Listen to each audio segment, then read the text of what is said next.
What's up, guys? Chemist here from Meanwhile the Man Cave, where we take a look at all things pop culture, games, toys, or anything we think is cool. And today we are taking a look at another Marvel Select figure. This is the Silver Centurion Iron Man armor. The Silver Centurion Iron Man armor first appeared back in 1985 in Iron Man number 200. It was originally designed for James Rhodes, who had taken on the mantle of Iron Man since Iron Man number 169, when Tony Stark had fallen off the wagon, was battling alcoholism. So it wasn't until Obadiah Stane had basically taken over Stark Industries, had donned a form of armor called the Ironmonger armor, and seriously injured James Rhodes, that Tony decided to come out of retirement and finish the Silver Centurion armor for himself and battle and defeat Ironmonger. And after that, he decided to reclaim the moniker of Iron Man and later designed a replacement armor for James Rhodes, being in the form of the War Machine armor. So when I think back to the 1980s, this Silver Centurion armor is one of the main armors that I actually picture Iron Man in, especially with his stint with the West Coast Avengers during the 80s. One of my favorite armors for Iron Man. So it's pretty awesome that they're doing this, and this figure looks like it has a whole crap load of accessories in there, so kind of can't wait to bust into this and take a look. So starting off with the box here, got a picture of the figure on the side here. On the back, more pictures of the figure with some of his accessories on. So without further ado, let's bust in here and take a look. Alrighty, we got him out of his plastic bubble. Give you a brief look of what's inside here. Look at that. There's just a ton of accessories in here. You got 6 hands over here, another 2 over on that side with energy blasts. Another energy blast here, alternate head, and the business in the front, party in the back, mullet, Tony Stark head. Hey, where was that in the MCU, right?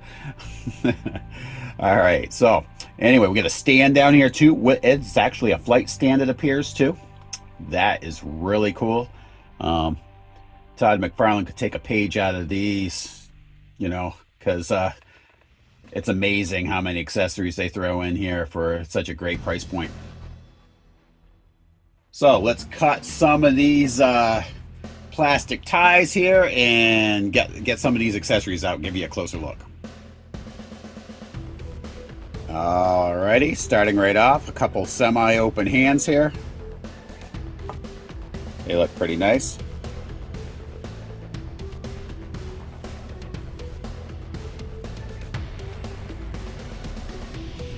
Couple more open palmed.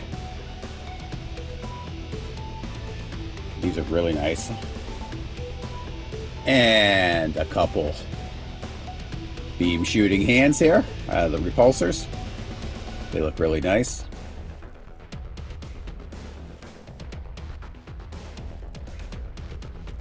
And a couple more beam shooting hands there, basically coming out of his fist. Kind of a unique peripheral there. Love it. And a unibeam coming out of his chest. And the Silver Centurion helmet, the normal one, which is probably what I'm going to have on him.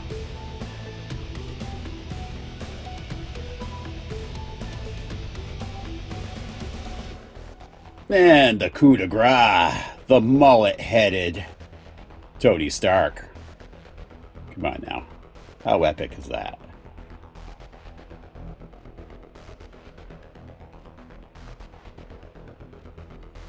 Come on, they could get Robert Downey Jr. to grow out his mullet. But anyway, yeah, it looks really good. And you got his stand. Put the flight pole in there. Basically, really cool that they gave us that as well. And you've got the figure itself, the legendary Centurion armor. Now, default head on there is the one with the goggles, targeting goggles deployed. You can put on whatever head you want. Love the metallic paint. It's really good.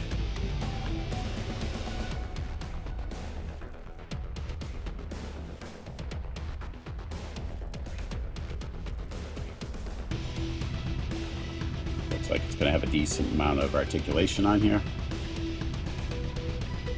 Got the jet propulsion coming out of his boots. Let's check out some of his articulation. So, starting off with the head. Got some tilting down. Not a lot of back motion here because you don't have any room for that to happen.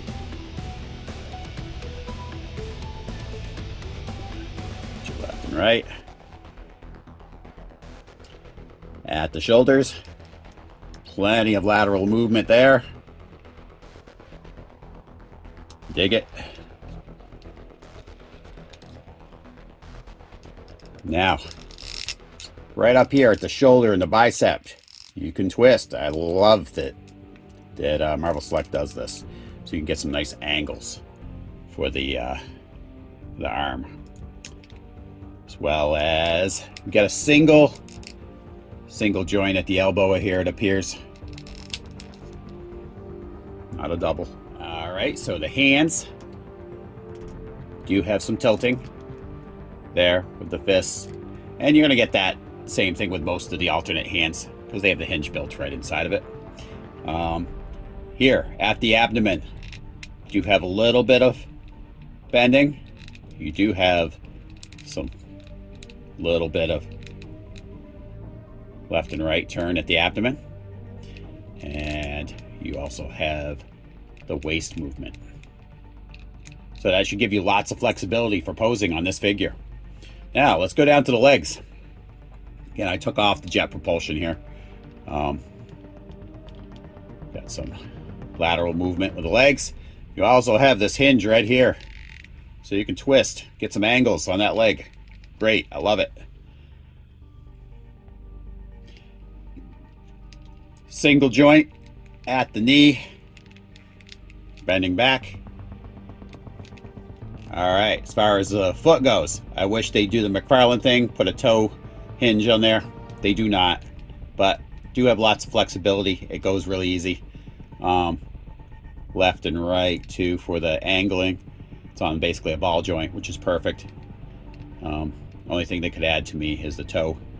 That would be nice, give you a few more options there.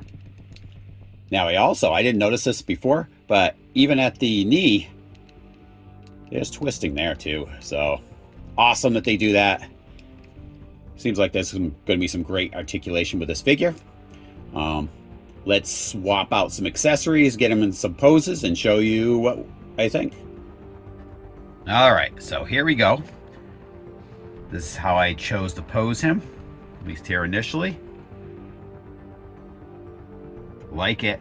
Had to use a McFarlane stand on this to get him in a flying pose. To me, the stand that they give you was pretty useless for this figure. This figure has some heft to it when you're holding it, and it's just, if you look at this stand, trying to get this Silver Centurion armor to balance on this was like that SpongeBob episode where he's trying to lift a couple sticks of marshmallows and it ripped his arms off. You know, the stand for this figure is kind of useless. It just won't hold him, as far as I could see. I mean, you might be able to use it as a brace for him actually just standing on the floor or something like that, but other than that, it wasn't very useful to me. I was able to use a McFarlane stand for him to get him to float, and worked pretty decent. It's really cool. All the different peripherals. I dig it. I won't take points off for the stand, that's for sure, because there are just so many peripherals. The stand ends up being just something a little, a bonus. The amount of articulation you can do with this figure is awesome. How this figure looks outside the packaging is great. I had seen this figure a couple times in packaging and it just did not do it justice. Once you get this figure out, it looks great.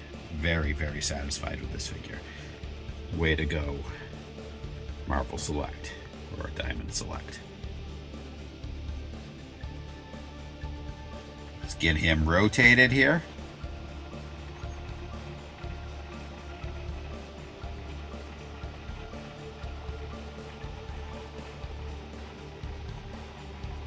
You can either have the backpack on him or off. Right now I have it off, mainly because the stand that's on there won't fit real well with the